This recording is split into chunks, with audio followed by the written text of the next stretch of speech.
How to show or hide node outline of the Sankey chart in Google Sheets. Click on the Edit Chart button.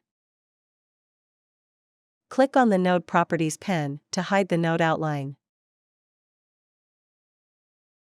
Click on the Node section. By default, the node outline is shown. You can hide the node outline by sliding Show Node Outline button to the left that is off. Click on the Apply button. The node outlines are hidden now.